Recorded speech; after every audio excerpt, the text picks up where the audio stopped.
O que é a gravidade? Essa sempre foi uma pergunta que me fascinou muito, e por mais que eu ficasse horas e horas e horas pensando sobre o assunto, no final eu sempre ficava confuso.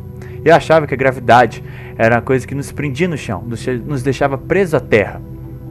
E por muitas vezes eu achava que a gravidade era do mal, pois por muitas vezes ela nos ajudava a cair quando nós andamos de bicicleta, quando nós tropeçamos. Eu não sabia entender a natureza da gravidade, não sabia descrever ela. Mas enfim, afinal, o que é a gravidade? A gravidade vai depender muito da teoria que estiver analisando ela, porque ela pode ser entendida tanto do ponto de vista de Newton como de Einstein. Porém, neste momento vamos entender e analisar o ponto de vista de Newton, porque é ela que nos interessa. Agora vamos analisar três corpos celestes: a Terra, a Lua e o Sol. Bom, gente, vamos lá. Até o começo do século XX, a física era regida pelas leis de Isaac Newton. O físico e matemático inglês acreditava que a gravidade era uma força causada pela massa dos objetos, ou seja, quanto mais massa, mais atrai intensamente. Por isso que nós ficamos presos no chão da Terra, por isso também que os planetas ficam presos ao Sol em suas órbitas. Tudo bem? Beleza. Ele acreditava também que a gravidade era a força de ação imediata, independente da distância entre os corpos. Beleza? Bom, gente, aqui eu peguei um exemplo aqui no pad bem bacana aqui, que o meu monitor André, ele sugeriu para eu fazer. E eu achei muito legal e logo eu queria botar. Bom, primeiro, gente, a gente vai botar a coisa normal, né? Sem aumentar a massa do Sol, nem aumentar a massa da Terra, né? Que aqui no caso é a massa do planeta. Bom, gente, então, o que aconteceria se aumentasse a massa do Sol? Bom, a gente perceberia que a força gravitacional de interação entre os dois corpos aumentaria. Olha o tamanho das setas que causam, beleza? Consequentemente, se eu fizesse a mesma coisa e diminuísse a massa, olha o que aconteceria, a massa do Sol. A órbita aumentaria e a gravidade diminuiria. Tá vendo? Olha a setinha azul como é que ela ficou pequenininha. Tudo bem? Bom, gente, a respeito disso, surgiu uma pergunta. O que aconteceria se o Sol simplesmente desaparecesse? Ele simplesmente sumisse, beleza? Essa é uma pergunta muito importante que Einstein fez mais tarde para propor e comprovar sua teoria da relatividade, beleza? Mas enfim, gente, pausa o vídeo aí, pensa um pouco a respeito disso. Se quiser entrar no pad, pode entrar para ficar brincando aqui. Enfim, bom, vamos lá. Bom, Newton acreditava que a força gravitacional é a força de ação imediata, independente da distância dos corpos, ou seja, é imediata. Se o Sol simplesmente desaparecesse do sistema solar, no momento em que ele desapareceu, a Terra sairia de órbita junto com a Lua. Então vamos ver? Bom, eu vou desligar a gravidade aqui, beleza? É como se o Sol estivesse desaparecendo, tá? Tá vendo, ó? Ele seguiria reto.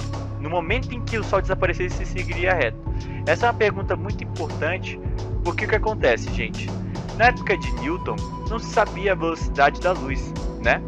E isso foi uma descoberta muito importante para Einstein mais tarde conseguir comprovar a teoria da relatividade dele.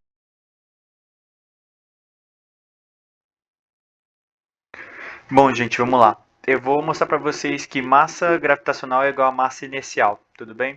Bom, gente, primeiro de tudo nós precisamos distinguir duas coisas. As nossas massas vão ter dois coeficientes, vai ser ativa e passiva, beleza? A massa ativa vai ser a massa que gera campo, beleza? A massa que vai gerar força de gravidade, beleza? E a passiva vai quem vai sofrer a gravidade, beleza? Então, analogamente, a força que 2 faz em 1 é a mesma força que 1 faz em 2, beleza? Então, vamos lá. Bom, gente, dos versores que nós temos que o versor 2, 1 é igual a menos o versor 1 e 2. Então, analogamente, gente, de acordo com a terceira lei de Newton, nós podemos descrever o quê?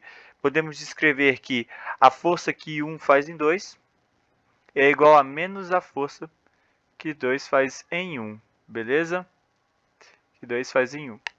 Tudo bem? Então, gente, só igualar as fórmulas aqui. Então, vamos lá. Então, é G vezes M1 vezes M2. Todas essas massas aí são massas gravitacionais, tá, galera? Ao quadrado. Bom, aqui é a minha massa ativa e aqui é a minha massa passiva. Igual a G vezes m1 vezes m2 dividido pela distância ao quadrado de 2 em 1.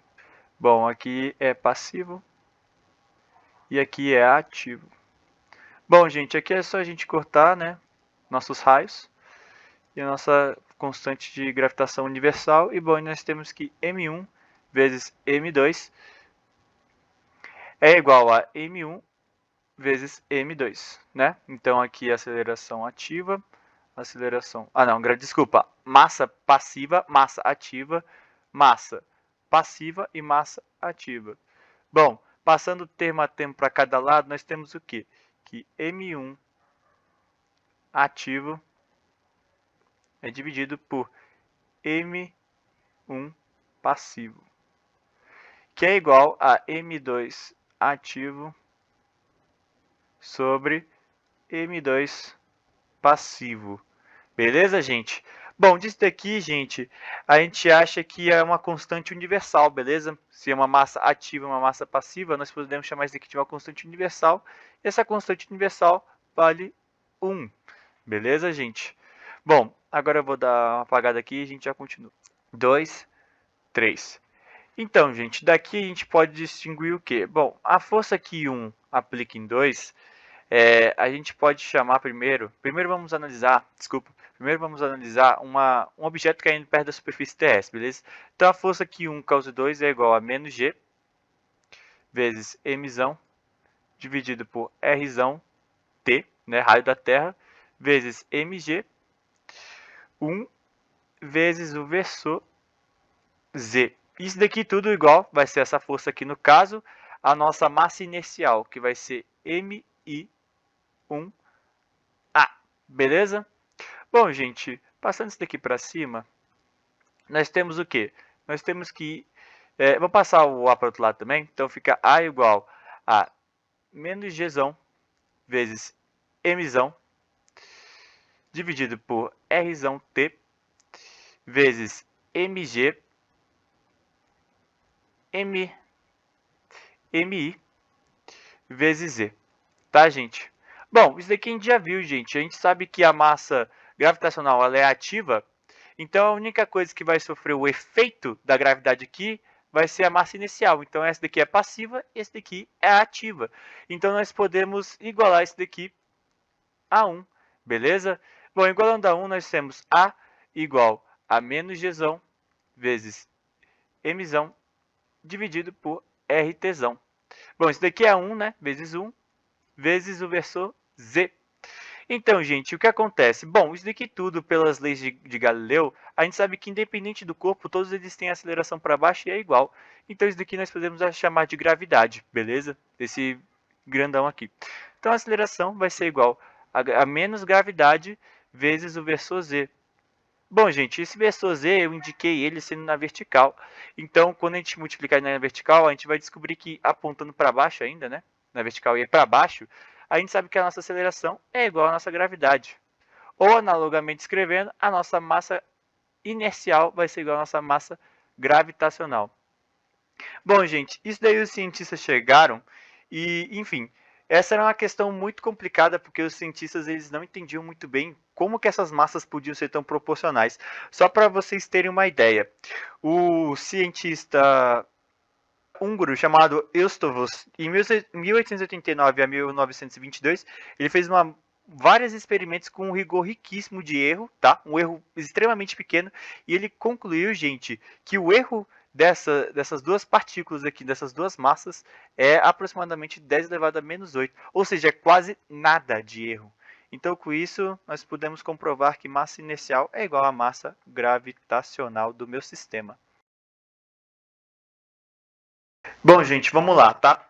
Princípio de equivalência. Bom, primeira coisa que a gente precisamos entender, gente, é que esse sistema está acelerado, tudo bem? E agora nós vamos descrever as forças atuantes nesse sistema, tudo bem? Então vamos lá. Bom, a primeira força que nós temos, gente, é uma força peso apontando para baixo, né? Mg. E a outra coisa que nós temos é uma força apontando para cima, que é a força elástica, beleza? Porque aqui tem uma mola. Eu prendi uma mola no teto de um elevador, beleza? E esse elevador está acelerando para cima, tudo bem? Bom, já que está num sistema acelerado, gente, eu tenho que aplicar mais uma força, que é a força inercial que acontece nesse sistema, que é uma força que eu vou escrever amarelo, menos M azão. Tudo bem? Bom, gente, beleza. Aqui, gente, o que acontece? A força elástica é muito maior do que a força peso, beleza? Por quê? Porque a aceleração está para cima, então está contribuindo para essa força elástica aqui, beleza? Bom, gente, a gente sabe de massa inicial e massa gravitacional que essas massas elas são proporcionais uma à outra, beleza? Então, o que a gente pode escrever isso daqui em módulo? Bom, a gente pode escrever em módulo que mg mais ma. Ou, consequentemente, a gente pode escrever também que mg mais a, beleza?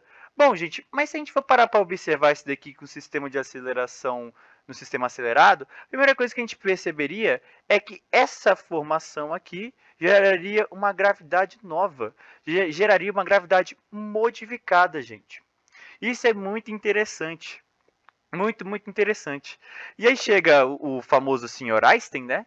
E ele diz que essa gravidade aqui, ou seja, uma gravidade modificada, é equivalente a um sistema acelerado. Não só visto do ponto de vista mecânico, mas do ponto de vista óptico também. Bom, gente, eu separei aqui um exemplo aqui pra gente, ó, aqui no canto direito superior. E, bom, o que acontece aqui, gente? Bom, eu estou incidindo um raio de luz, beleza, nesse elevador, em que ele vai dessa ponta da esquerda até essa ponta aqui da direita, beleza? Como se estivesse parado, tudo bem? Bom, o que acontece, gente? Bom, se o elevador ele tem uma velocidade constante para cima, o que nós veríamos aqui seria um raio, uma curvatura assim, né? Nem uma curvatura, uma linha reta, né? Porque o elevador só subiu, né? Bom, o que aconteceria se a gente fosse ver isso aqui no ponto de vista de um referencial acelerado, gente? Só um segundo que agora eu vou apagar. Bom, gente, o que aconteceria se a gente fosse ver de um referencial acelerado para cima?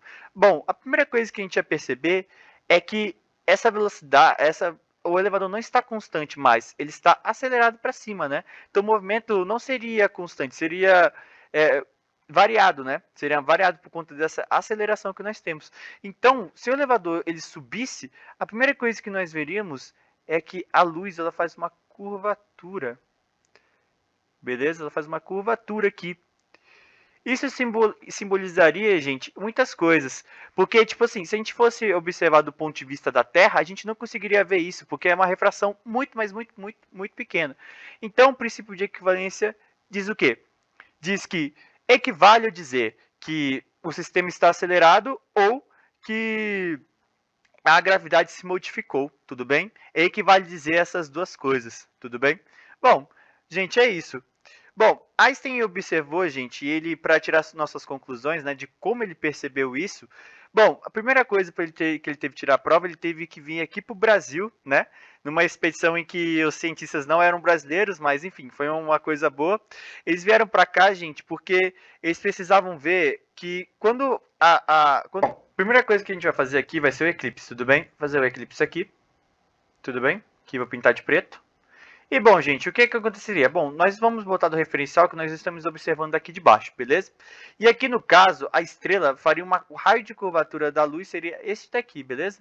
E bom, gente, quando a gente olha para o céu, a gente na verdade olha uma linha reta. Então, no caso, eu vou traçar aqui uma linha, beleza? E aqui no caso seria a estrela, beleza? Bom, gente, o que acontece? Por conta da gravidade, a estrela que era para a gente estar observando neste ponto aqui, a gente está observando neste ponto aqui.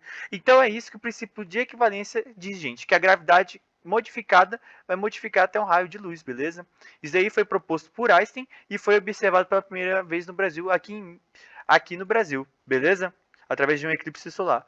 E bom, gente, é isso. O princípio de Mach corresponde à ideia de que a inércia mede uma resistência à aceleração com respeito a todas as massas e corpos que existem no universo. Mas antes da gente entrar aprofundadamente nisso, bom, vamos para um experimento simples que eu fiz aqui. Bom, o experimento consiste em eu pegar uma corda e amarrar no balde e encher ele de água. Logo em seguida, eu pego esse balde e começo a torcer a corda dele, beleza? Começo a rodar ele para torcer a corda, para criar o máximo de tensão possível para criar uma aceleração. Bom, logo em seguida eu solto o balde, como dá para ver aí no vídeo, E bom, o que a gente percebe é que dentro do balde a gente cria tipo um vórtex. Isso é gerado porque tem uma aceleração fora do balde e dentro do balde tem um atrito viscoso da água na superfície do balde, gente. Então, logo com isso a gente consegue perceber duas coisas, que a inércia faz uma resistência à aceleração que está fora do balde. Mach argumentou que o movimento de rotação inicial relativo ao balde não gera forças centrífugas, simplesmente porque a massa do balde é muito pequena. Para que o efeito centrífugo sobre a água fosse comparável ao de todas as demais massas, embora muito distantes do universo, seria preciso que as paredes do balde estivessem em espessura gigantesca. Bom, isso é contra-argumentando a rotação absoluta de Newton e as suas demais vertentes de forças centrífugas. Beleza? Bom, gente, vamos lá, né? Bom, origem da massa das partículas, tá? Bom, gente, esse é o último tópico do nosso último capítulo do livro do Moisés, tranquilo? E bom, sem enrolação, vamos lá, né?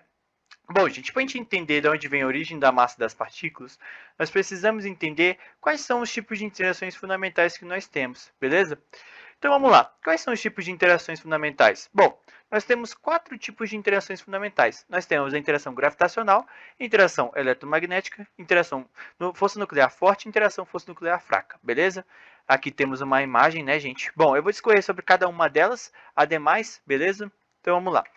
Bom, gente, eu queria primeiro falar sobre a força de gravitação universal, beleza? Aqui no caso, gente, a gente sabe que a força de gravitação universal é igual a constante G vezes m vezes m2 dividido pela distância ao quadrado, ou raio ao quadrado. Bom, nós sabemos que essa constante, gente, equivale ou iguala a 6,67 vezes 10 elevado a menos 11, beleza? Bom, gente, a nível de experimental, eu igualei as massas, beleza, a 1 kg, e o raio a 1 metro também, beleza? Para assim a gente chegar e aplicar na fórmula para a gente descobrir a força gravitacional, beleza? Então, beleza. Aplicando na fórmula, nós chegamos que a força gravitacional é igual a 6,67 vezes 10 elevado a menos 11 newtons. Ou seja, aproximadamente, gente, é 10 elevado a menos 5 vezes o peso de um fio de cabelo. Isso daí é aproximadamente a 10 elevado a menos 5 vezes o peso de um fio de cabelo. Beleza, gente? Bom, sabendo disso, gente, a gente sabe que a força gravitacional é uma das forças de interações mais fracas que existem, beleza?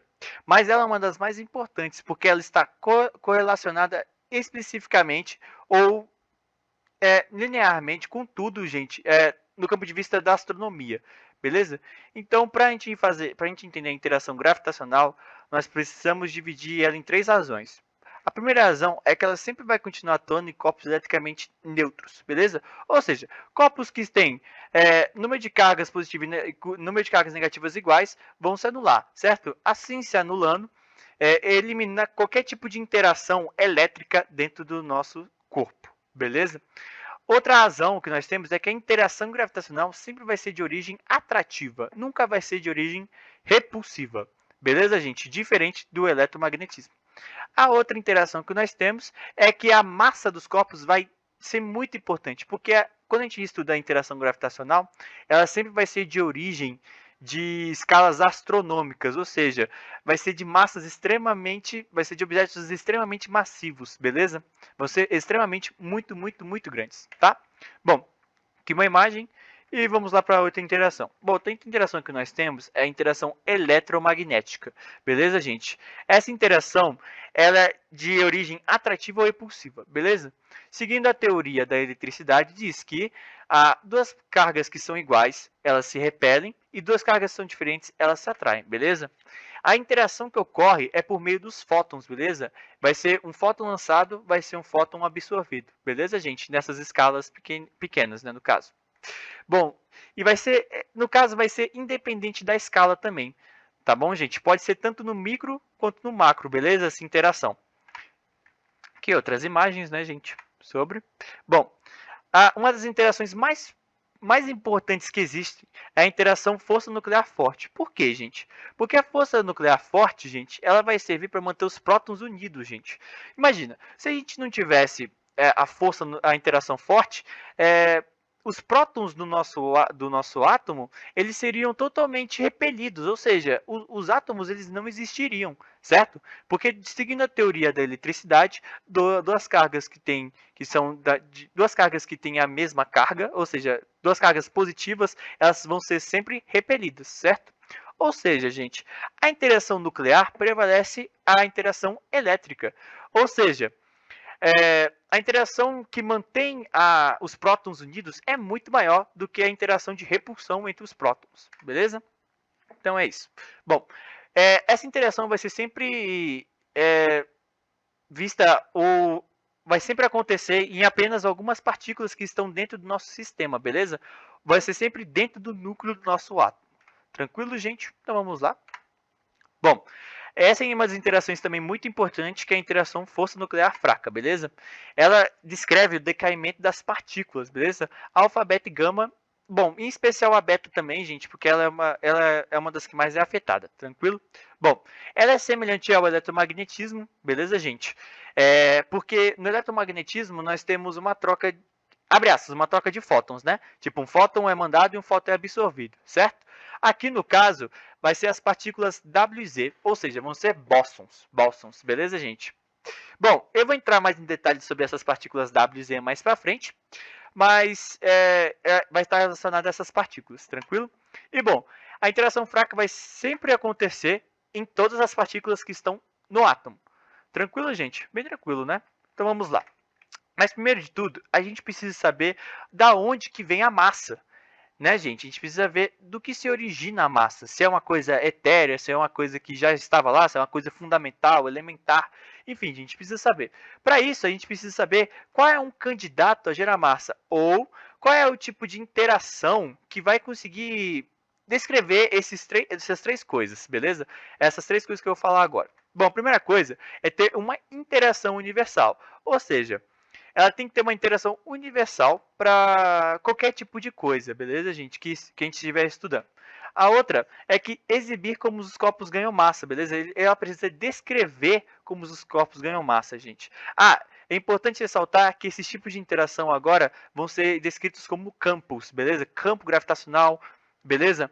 Então, vão ser descritos como campos, beleza? E outra é ter parâmetro para essas massas, ou seja, ter parâmetros para descrever se é muito grande, se é muito pequena, beleza? E essas coisas. Bom, primeira coisa que os cientistas estavam pensando, gente, é que para descrever, para ser candidato a gerar massa, que descreva todos esses três tópicos que eu apliquei aqui, que eu desenvolvi aqui com vocês. Bom, para a gente desenvolver eles, a gente precisa, primeiro, eles só tinham duas opções. Ou eles consideravam um campo gravitacional, né? Porque se a gente for parar para perceber, o campo gravitacional é o único das interações atrás que pode descrever essas massas, né? Pode ser um candidato a gerar massa, ou postular uma nova existência de campo, ou uma nova interação no caso, né? Teria que ser uma nova interação. Então, das interações fundamentais que nós temos, nós teríamos que ter mais uma, né? E qual seria essa? Aí que surgiu o bóson de Higgs, tá, gente? Mas primeiro, gente, antes da gente entrar estreitamente no bóson de Higgs, nós precisamos entender primeiro o que é um férmio. Bom, gente, o férmio ele está totalmente relacionado a... Eles são os tijolos da matéria, né? Assim como está escrito. Eles são literalmente os tijolos da matéria. São os constituintes da matéria. Por quê, gente? Porque os férmions, gente, eles são as partículas elementares que a gente tem. Ou seja, são as partículas elementares, os elétrons, os prótons, os nêutrons. Beleza, gente? São as partículas que constituem a matéria, né? São coisas que, né? Enfim, constituem. Bom, e através disso, gente, dos férmions, nós temos duas subdivisões dentro do férmion, beleza? Que vai ser os quarks e os leptons, beleza? Primeira coisa, gente, os quarks eles estão relacionados à interação forte, beleza? A força nuclear forte. Ou seja, ele vai ser a força que vai manter os prótons unidos, beleza? Junto com os nêutrons. E os leptons vai estar correlacionado aos elétrons, beleza? Eu não vou entrar muito em detalhe dentro dos quarks e nem dos leptons, porque são bastante, gente, e isso cabe à mecânica quântica e eu não tenho propriedade para falar sobre mecânica quântica, beleza? Mas, a nível de curiosidade, pesquisem, é muito legal saber sobre isso. E, bom, todos os férmions, eles possuem massa, beleza, gente? Todos eles possuem massa, tranquilo? Bom, aqui eu botei a tabela, beleza? Em laranja aqui nós temos os quarks, beleza? E em verde nós temos os leptons, beleza? Então vamos lá. Passando de slide. Tá, gente, a gente precisa entender agora o que é um bóson. Se a gente já sabe o que é um férmio, a gente tem que saber agora o que é um bóson. Bom, gente, o bóson ele é estreitamente ligado a partículas responsáveis pelas interações nos férmions, beleza? Eles vão estar completamente relacionados a isso, beleza? Gente, uma coisa muito importante se falar sobre os tipos de bósons são que os bósons eles não têm massa, beleza? Eles não têm massa. Tudo bem? E outra coisa muito importante é que eles não importam em que lugar do espaço ou tempo eles estão, beleza? Eles podem estar em qualquer lugar, eles podem interagir com qualquer coisa, beleza? Eles são, abre aspas, livres, beleza? Bom, primeiro bóson que nós temos são os fótons, beleza? Os fótons, eles estão estreitamente interligados com a interação eletromagnética, né, gente? Assim como eu tinha falado no eletromagnetismo lá em cima, né? Eles estão estreitamente ligados a ser, tipo, mandado e absorvido. Essa troca de informação, beleza? Ser mandado e absorvido, beleza? Nós temos os gluons. Os gluons estão estreitamente interligados a manter os prótons unidos, ou seja, interação forte, beleza, gente? Outro bóson muito importante é o bóson de partícula W e partícula Z, que estão relacionados à força eletrofraca. Ou seja, a força eletrofraca, gente, nada mais nada menos, vai descrever o decaimento das partículas que nós temos, beleza? Principalmente a beta, mas pode ocorrer na alfa, na beta e na gama. E bom, gente, falando sobre esses três tipos de bósons aí, surgiu um carinha que ele criou o bóson de Higgs. O bóson de Higgs, gente, ele vai satisfazer aquela nova criação de interação nova, entendeu? O bóson de Higgs vai criar um campo em que ele vai descrever a massa das partículas. Por isso que o bóson de Higgs é muito, mas muito importante. Ele pega uma partícula que aparentemente nos modelos clássicos não tem massa, e ele vai conseguir descrever a massa através desse espaço, beleza? Bom, bóson de Higgs, gente, eu não vou botar aqui as funções, não vou botar aqui os gráficos, porque eles são muito complexos e eu também não tenho propriedade matemática nem da mecânica quântica para descrever, beleza? É só uma coisa mais teórica mesmo, beleza? Enfim, gente. Bom, agora um enigma, né, gente? Um dos maiores enigmas agora da física contemporânea, bom, é a energia escura, né, gente? Mas primeiro vamos pensar. A energia escura, o que é a energia escura? Bom, através do Big Bang, gente, nós descobrimos que foi uma grande explosão massiva de energia, de matéria, de informação para o espaço, né, gente? E os cientistas estavam percebendo que o Big Bang ele não estava tipo desacelerando como é a gravidade, né? Porque a gravidade é de força atrativa, né? De origem atrativa. E eles estavam percebendo que, na verdade, o universo estava se expandindo mais rápido do que ele deveria. Ou seja, a gravidade, no caso, ela estaria tendo uma tipo uma origem repulsiva, beleza? Deixando de ser atrativa e começando a ser extremamente repulsiva. Então aí surge a pergunta, né? A matéria e a energia conhecida que nós temos é 30%, né? Sendo 4% dela sendo bariônica, ou seja, estrelas, planetas, nebulosas, beleza? Esse tipo de matéria, beleza? Os 24%, os 26% que resta é de matéria escura, tranquilo? Que nós ainda não sabemos. E 70% é energia escura. Ou seja, a base da criação do universo, do que consiste o universo, da coisa que prende o universo, a matéria, no caso, é desconhecida 70% dela, né, gente? Por isso que fica a dúvida da nova física contemporânea, né, gente? Criar uma teoria em que vai correlacionar a astrofísica com a mecânica quântica, né, gente? Descobrindo essa teoria aí, né, a gente vai conseguir abrir portas para entender muito mais a energia escura e outras coisas, né, gente? Bom, gente, era isso que eu queria falar para vocês. Muito obrigado por assistir. Boas férias para todo mundo aí, gente, que a gente consiga fazer um bom final de semestre e tudo mais, né, gente? Esse é a última apresentação, né, o último seminário.